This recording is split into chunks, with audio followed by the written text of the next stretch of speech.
negociarmos com todo esse pessoal aqui é graças a medidas e providências que foram tomadas, tá certo, contra a estrutura da água. Tá? Porque você, para dar cobertura a tudo que ocorre, tem a minha pessoa e a pessoa do meu assessor aqui, para chegar e olhar a área externa. O que nós chamamos de área externa? A área governamental e área jurídica. Nós temos o nosso pessoal de atendimento, que atende a todos os problemas de todos os participantes. E temos aqui uma gerente de administração e finanças, que toma conta de toda a parte administrativa e toda a parte financeira. Ela, no caso, subiu aqui.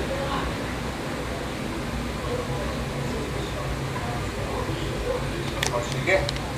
Mas então, ela é a mão fechada, que existe contra a parte de gasto. A mulher foi feita para ele. Fecha a mão, deixar gastar. E quando a gente começa a gastar, ela pera. Entendeu? E a gente respeita. Enfim, é essa estrutura que fez a Arcos crescer. E permitir que nós cheguemos a ter esse número aqui, externamente também, bem informado. No ano passado. O que ocorreu no ano passado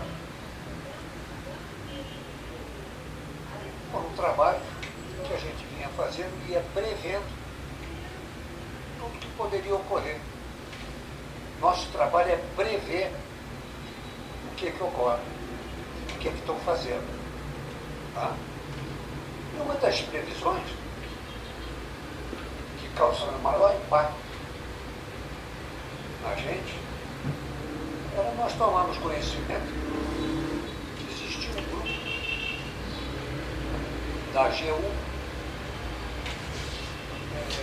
procurando fazer um trabalho de captação de recursos indevidos da nossa ação tarifária. Então nós tínhamos que tomar conta da nossa tarifária, não deixar ninguém se aproximar dela, e ao mesmo tempo prever o que esse grupo fazia. Esse grupo era constituído da SECAF, que é o órgão de mediação da AGU, somado ao ELS, nuclear, e o Sindicato Nacional. Sabe? Tio.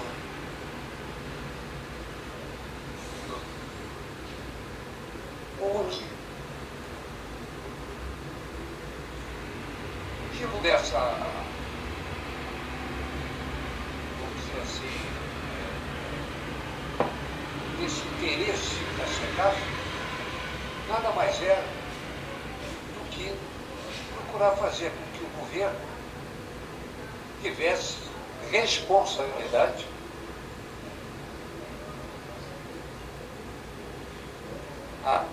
a gente vai trocar? Agora eu acho que melhorou, que até eu passei a escutar. Então, esse grupo da SECAF, o maior interesse dele é exatamente evitar que a União seja responsabilizada por tudo que fez ao aéreo. Eu fiz uma mensagem, tem uns dias atrás, em que eu digo que a AGU não foi feita para isso. E já falei isso daí, em reunião, inclusive, com 4 ministros da AGU, o seguinte: Essa juventude de hoje, que a maioria é jovem, tá? Não gosta de ler. Infelizmente, não lê as atribuições da forma devida. Eles entendem, por exemplo, que defender a união significa defender atos indevidos cometidos por funcionários. Ah? Se o funcionário erra, e errar é humano, ele tem que ou reconhecer o erro ou ser penalizado por isso, caso ele prejudique alguém com esse tipo de atitude. E eu falei isso daí para pelo menos 4 ministros. Mas a juventude é a juventude. Assume impostos, ganham altos salários, pequenininho. Então, que está se formando em advocacia e me ajuda na área jurídica de forma fantástica. E não posso falar mal, mas ele mesmo reconhece. Eu não sou bom em matemática. E a maioria dessa rapaziada estudou mal. Aprendeu mal. E o resultante disso é que cálculos são feitos sem a profundidade do conhecimento devido. Assim, por exemplo, interromper o pagamento dos aposentados mais antigos, em determinada hora. Antes, a ausência de qualquer atitude tomada pelo sindicato do Zanonal, a APOS imediatamente interviu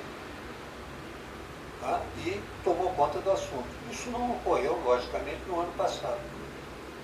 Mas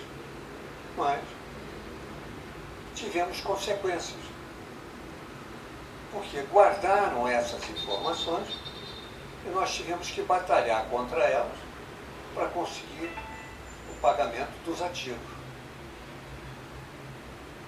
O pagamento dos ativos surgiu, o início do pagamento dos ativos surgiu a partir de 2020, resultante da visita que eu tive de um grupo de ativos que me solicitou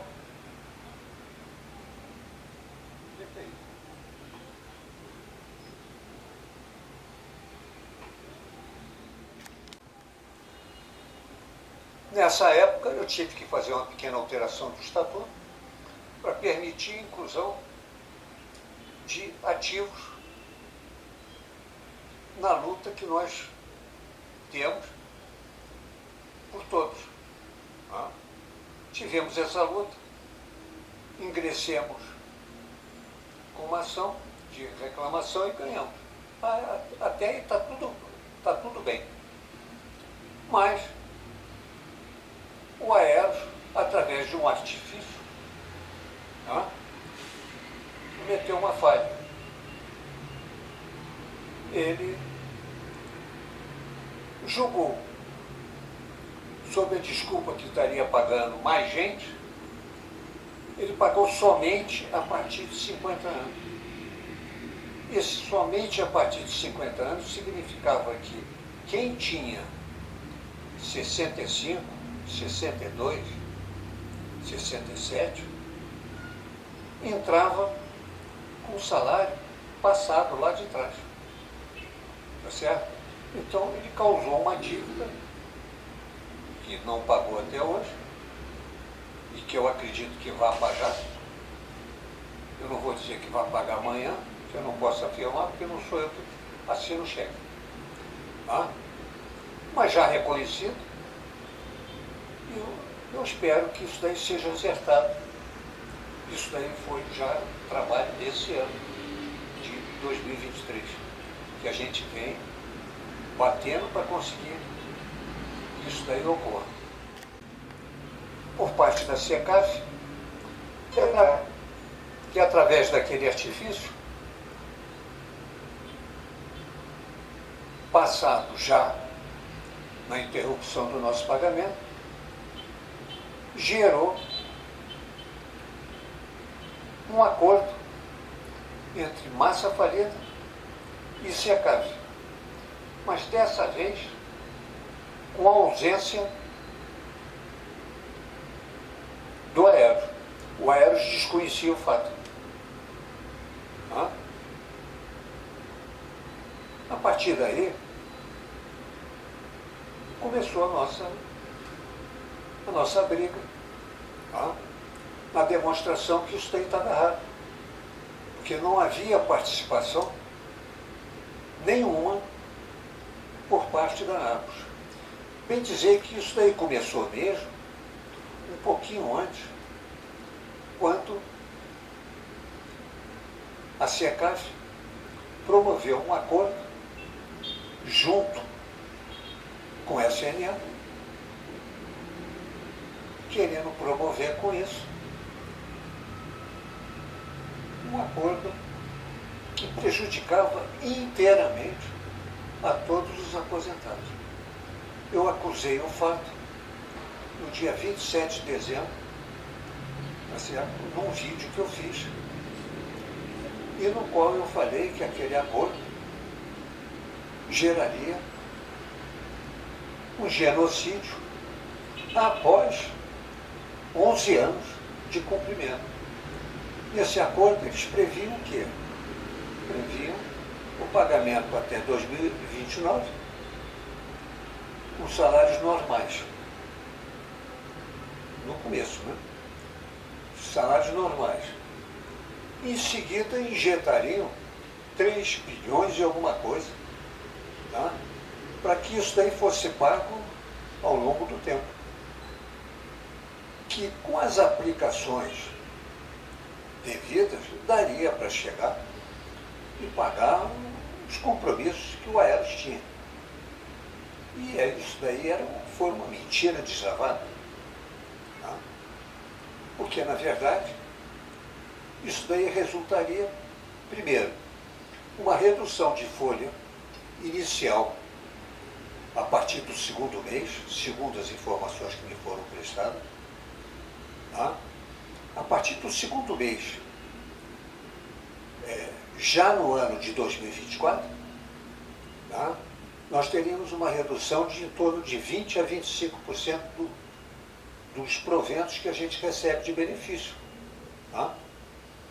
E, no decorrer dos anos, isso daí iria sendo reduzido, chegando a ficar reduzido, no final, já com os 3 bilhões, estaria reduzido a 35%, 40%, 45% e até 50%. E morrendo todo mundo a partir dali, 11 anos depois. Normalmente o governo sempre espera resolver esse tipo de problema através da área jurídica.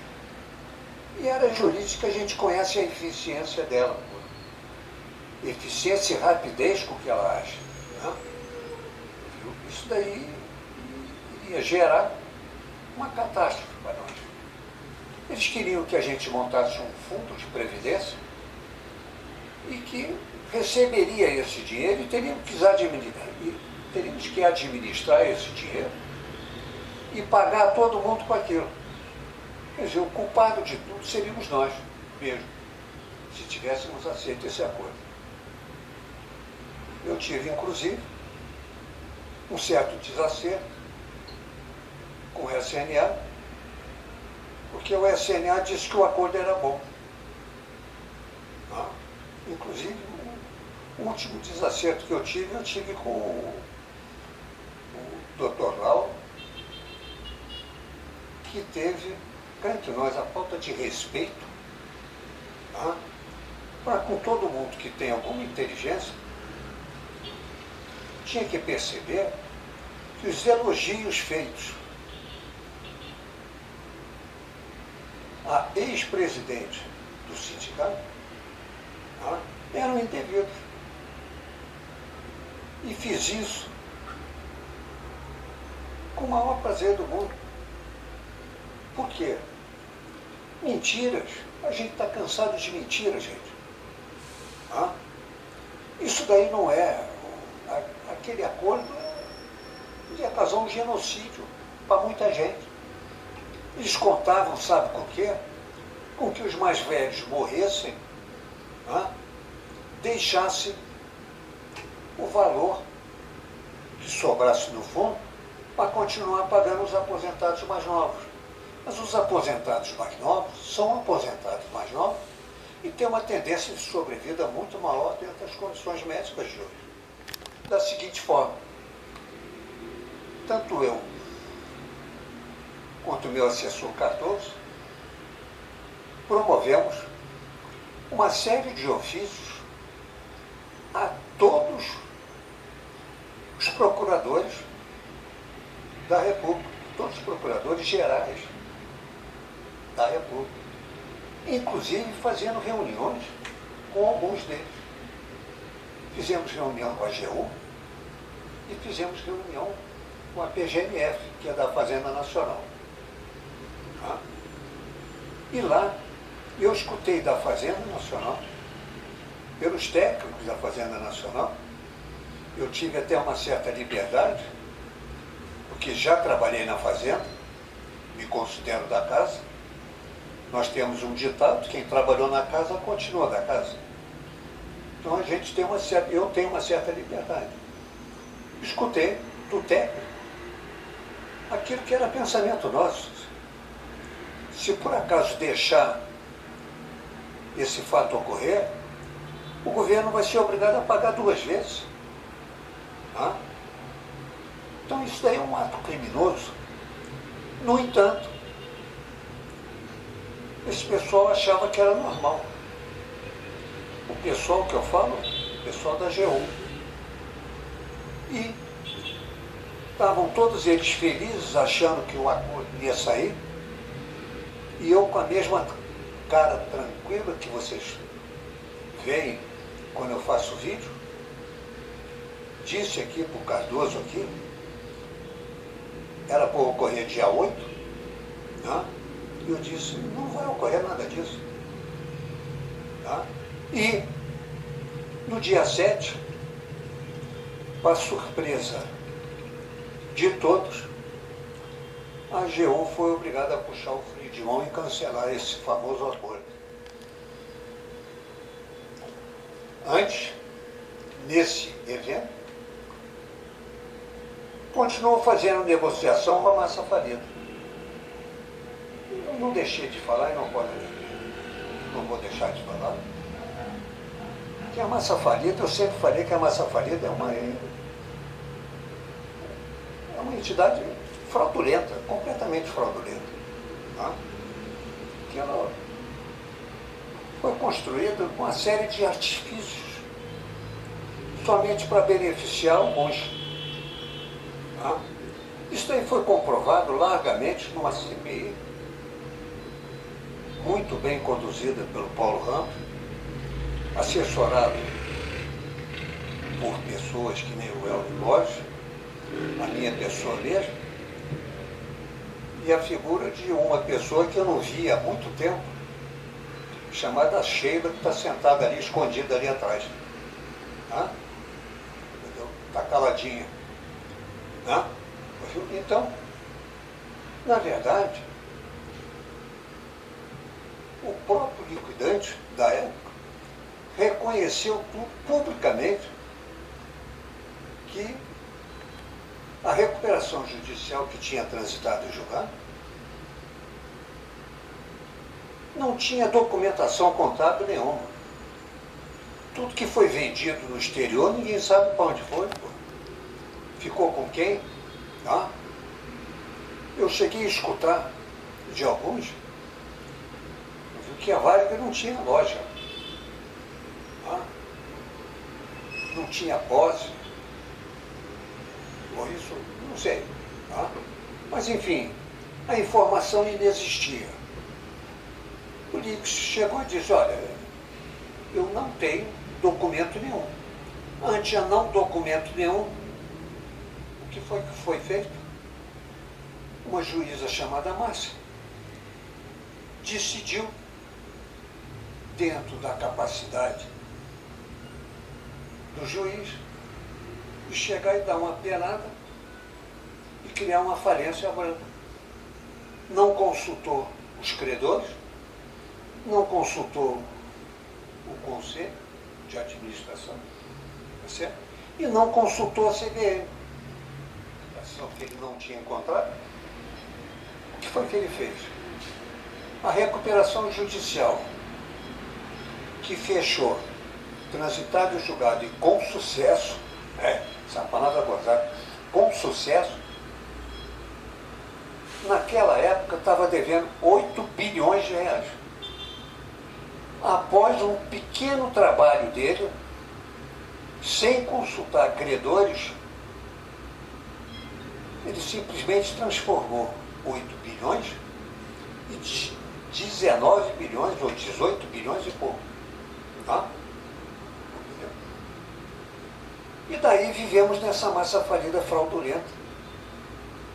Tá certo? Que hoje tem a capacidade de dizer que a defasagem tarifária pertence a ela, a massa falida.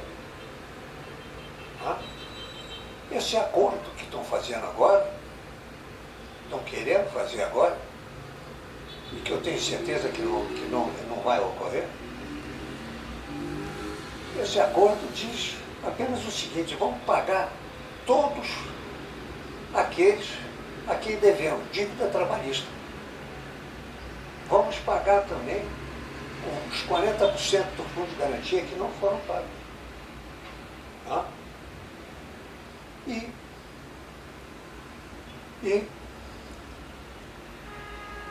saem em todos os jornais que, graças a Deus, mais de 15 mil trabalhadores iriam receber aquilo que tinham deixado de receber. Mentira deslavada, porque o custo disso daria em torno de 3 bilhões de reais e não contemplava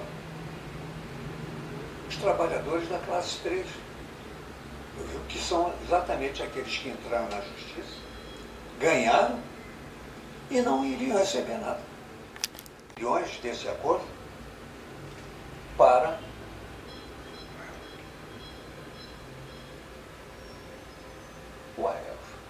o Avale. Tá? E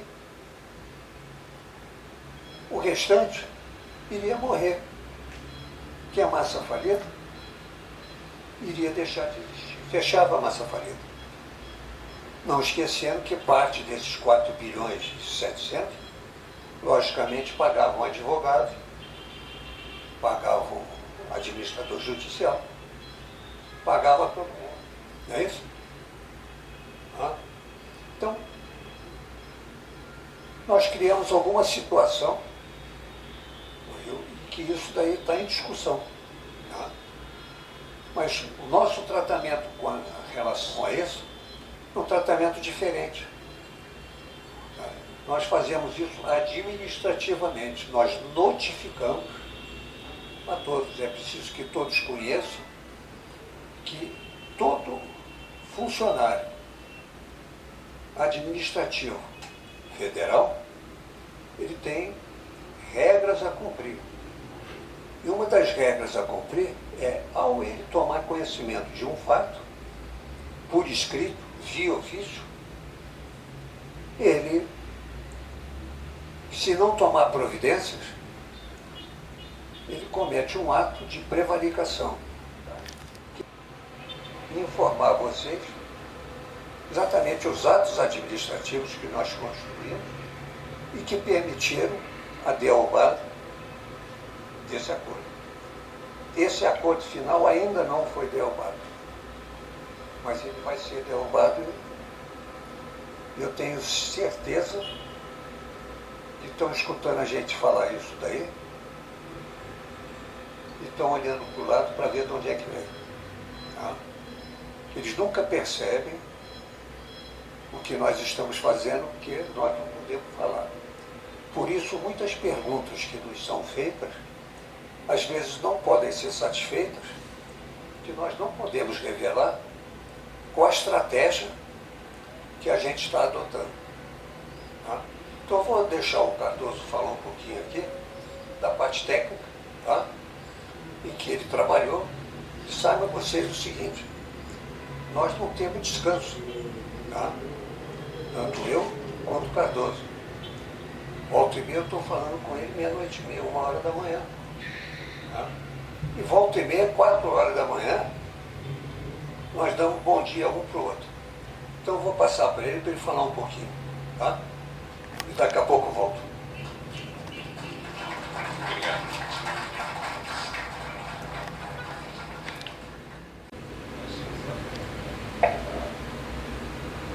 Boa tarde a todos mais uma vez. Bom, só complementando aqui o que o senhor Tomás Raposo disse, me ouvem bem aí, por favor.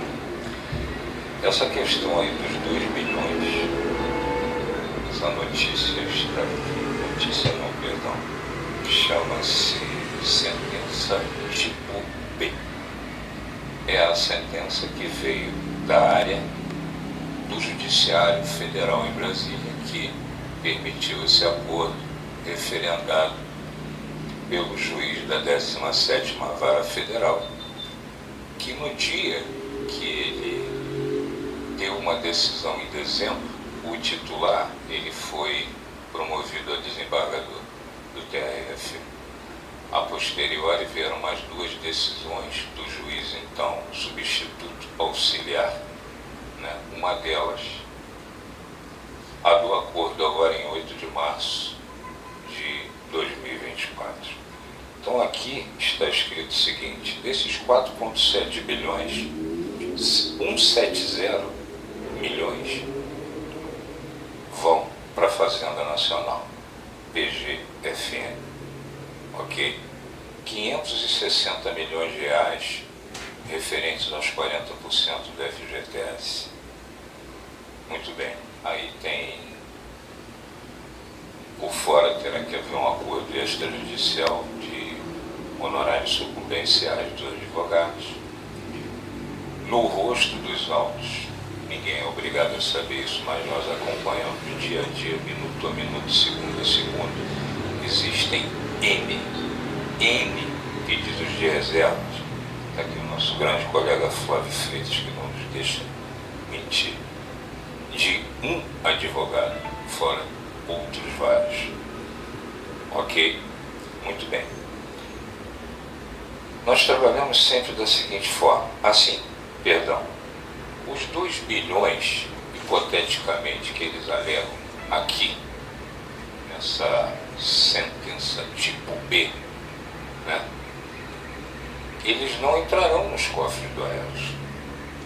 Eles ficarão reservados dentro da ação civil pública em garantia ao que a AGU alega, a União alega que já pagou ao Aeros dentro da antecipação de tutela, que hoje, se eu não me engano, eles alegam 5,9 bi, em torno disso.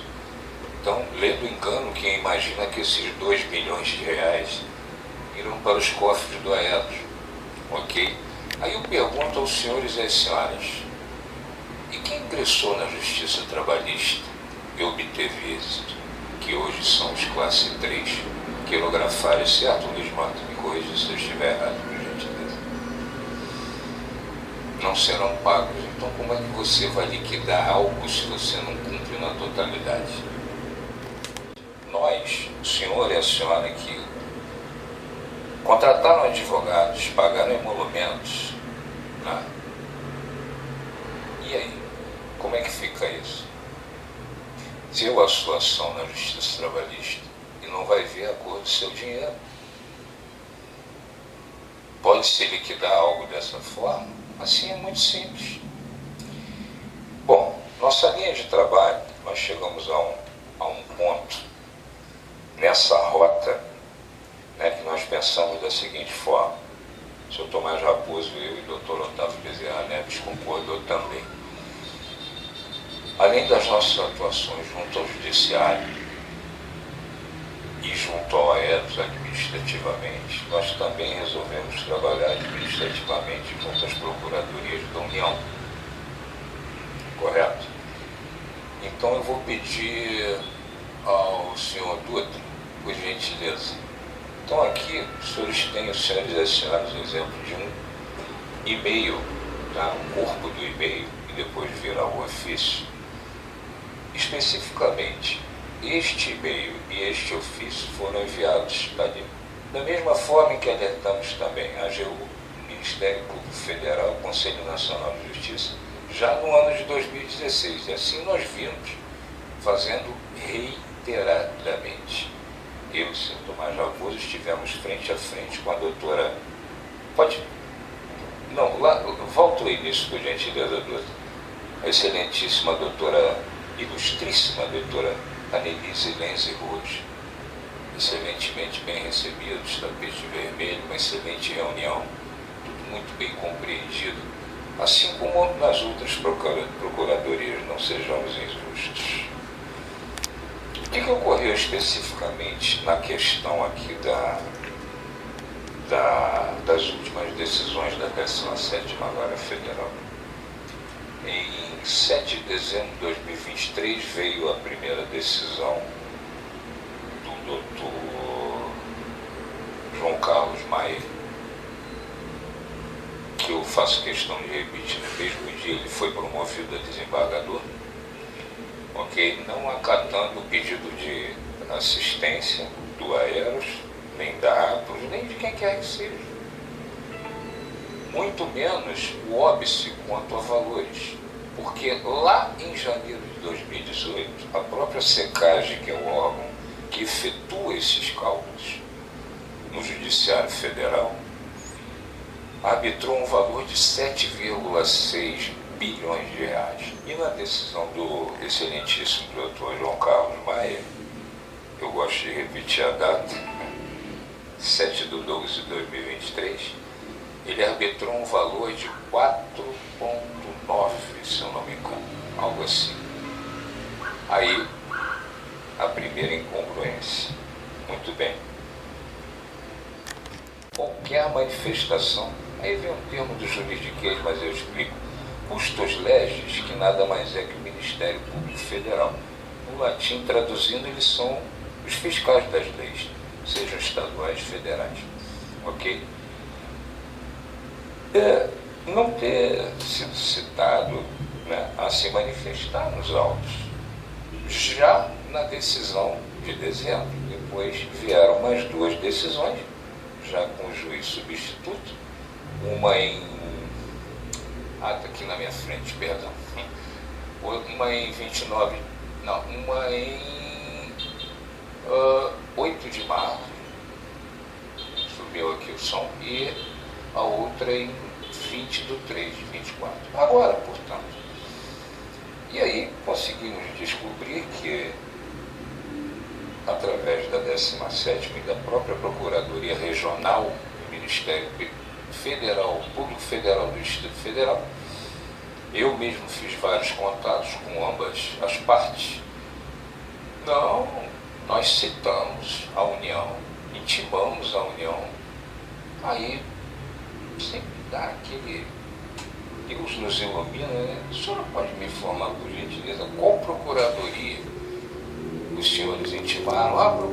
Intimamos a Procuradoria dos Estados, Municípios e Distrito Federal. Falei, aí está o erro.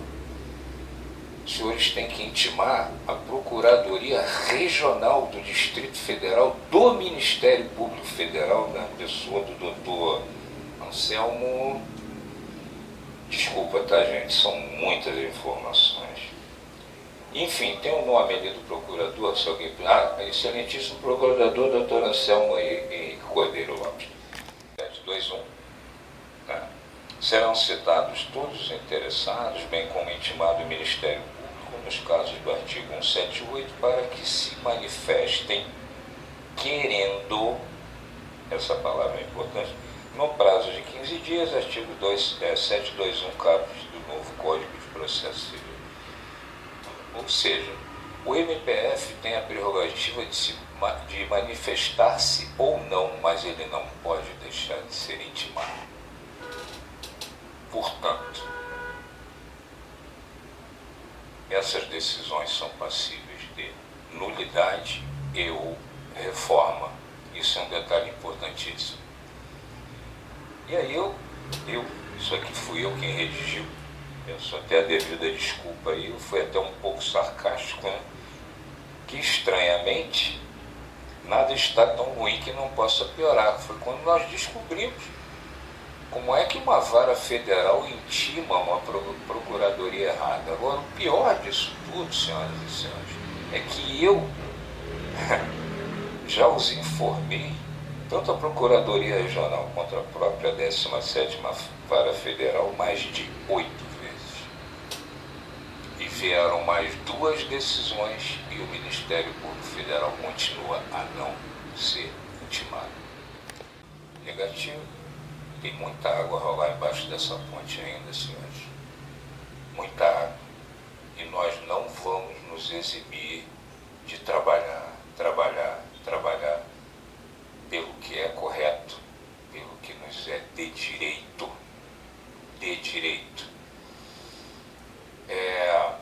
Eu confesso aos senhores e às senhoras que nós temos que ser, ou pelo menos procurarmos ser o mais frios possível. Não. Temos que deixar as emoções de lado quase sempre. Mas outro dia fizeram um comentário, eu não posso meter muito as redes sociais, nem tenho tempo para isso. Realmente não tenho tempo, não tenho tido principalmente. A Aplos é um cabide de emprego, a Aplos é uma falácia. Cabide de emprego com 4 funcionários, CLT, 5 conselheiros e um diretor-presidente que não recebem 1 centavo do que os senhores e as senhoras contribuem para essa associação. Temos, atuando conosco, um dos melhores advogados, eu me atrevo a dizer, não só da América do Sul, do mundo. Ele tem leads nos Estados Unidos, na Europa, Dr. Otávio Bezerra Neves, um papa do direito, a quem eu faço as maiores deferências do mundo. Não é porque agora estou mais próximo a ele, nos falamos diariamente, ele está inclusive fora do país por questões pessoais, boas inclusive, mas não deixa de trabalhar conosco 1 minuto. Todos estão trabalhando, não vão deixar de trabalhar. Mas como é que fica esse acordo, Cardoso? Dito isso, eu vou repetir. Essas decisões, elas são passíveis de nulidade e ou reforma. Então, este acordo que está aí, ele pode nem acabar. Mas por que ele não pode ser melhorado? Por que a coisa não pode ser mais correta? E não nos esqueçamos, a ação civil pública, ela está vigente. E nós avisamos a todos os procuradores e procuradoras. Os senhores serão responsáveis, e as senhoras, pelo dano ao erário público, do qual o maior pilar são os cidadãos brasileiros contribuintes desse país. Nossos direitos, em nenhum momento. E queremos deixar bem claro, sem os senhores e as senhoras, nós não somos nada. A nossa associação não é nada. Então nós somos muito gratos, primeiro pela confiança, pela ajuda, e por nos darem forças a continuar. Eu não gosto de usar esse termo luta, mas colocarei essa palavra entre aspas. Tá bem? Muito obrigado. Para atingir meus objetivos.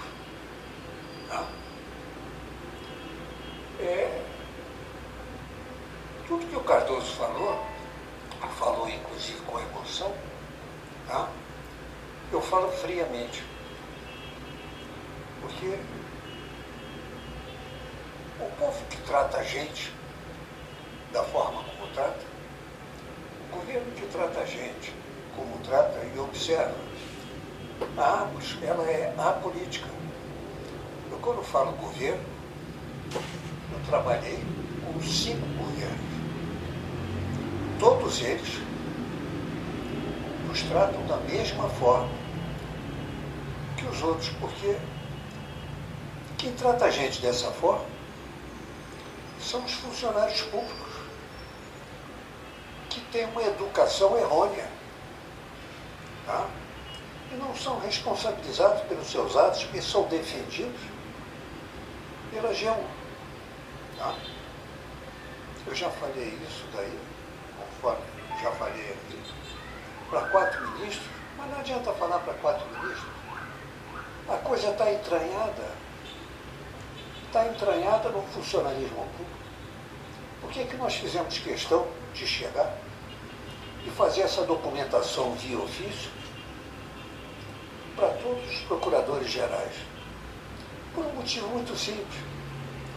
A barreira que eu mais encontrava era a seguinte: não, eu não posso fazer nada, que isso é da área tal. Eu não posso entrar na área tal. Entendeu? E simplesmente o assunto não progredia. Então a história verdadeira mesmo é que a estrutura funcional do governo está inteiramente errada. Só eu me engano às vezes. Sou humano, né? É isso? Posso me enganar. Né? Então o que eu tenho a falar a vocês é o seguinte: nossa luta continua, vai continuar. Eu tenho um outro assunto a falar aqui que é muito importante.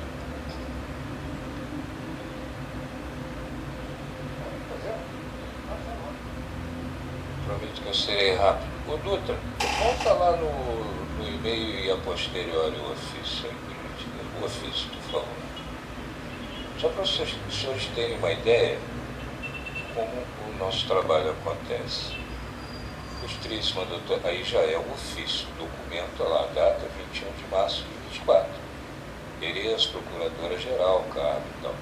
Em vermelho, é colorido assim, pessoal, realmente para chamar a atenção. Chega neles assim. Isso é uma estratégia, uma forma de trabalho. E aí coloca-se lá, solicitação de providências urgentes, com 300 exclamações, tem que ser assim. Talvez alguns não concordem. E aí nós informamos tudo que vem ocorrendo ou que poderá vir a ocorrer. Deles, entendeu? Que já que eles têm dificuldades para ler, e realmente, sob certo aspecto, eu considero até que tem razão. Se você fosse ver o processo da defasagem tarifária, eu acho que são 7 ou 8 volumes. Ah? Cheio de pedidos, cheio de negócio. Você para ler aqui é um inferno. Agora, se você for didático e apontar as coisas da forma como estão sendo apontadas, as pessoas que nós apontamos não só colocamos no processo, como nós dizemos qual é a página que tal. Está na página tal, o sujeito abre a página tal, está lá escrito e localizado o que eles têm que enxergar. Então a facilidade da informação chega para eles. Eles não têm o trabalho de ler o processo inteiro para chegar no final e ver algo que ele tem que ver. Tá? Às vezes ele nem chega no final, mas conosco eles chegaram no final. Isso de forma administrativa. Tá? Ganha nenhuma. Comissão nenhuma. Jamais ganhou e durante a minha gestão jamais irá ganhar comissão alguma. Nem 1%. Nem 0,5%, nem 0,1%. Eu não admito isso. Exatamente por isso, na hora que eu falei, tem determinada associação, viu, que parou de falar comigo, nunca mais falou, que vive disso. Entendeu? Então, jamais, sumiu. Entendeu? Porque eu falei a verdade. Eu não admito cobrar de um colega um certo algo para me sustentar. Se eu não ganho nada, o que a associação vai ganhar? Certo? Não tem o menor sentido. A associação não ganha comissão de ninguém. Certo? As contribuições que vocês fazem são feitas para pagar funcionários e para pagar advogados. Certo? É uma estupidez isso. 4 funcionários é muita gente. Certo? Viu? E outra coisa. Se vocês tivessem ideia do que cada funcionário desse já escutou, porque cada um tem a sua história. Tem a história do cara que tem câncer e que não está recebendo nada. Tem a história do cara que está com empréstimo e não tem como resolver, pô. E nós buscamos a solução no Aeros. Eu pressiono o Aeros. Viu? Tem a pessoa que está precisando receber, mas está com problema no inventário. O problema do inventário acabou, não existe mais. Embora ele seja necessário, a entrada do inventário é necessária, mas a prerrogativa da decisão final do inventário não é necessária.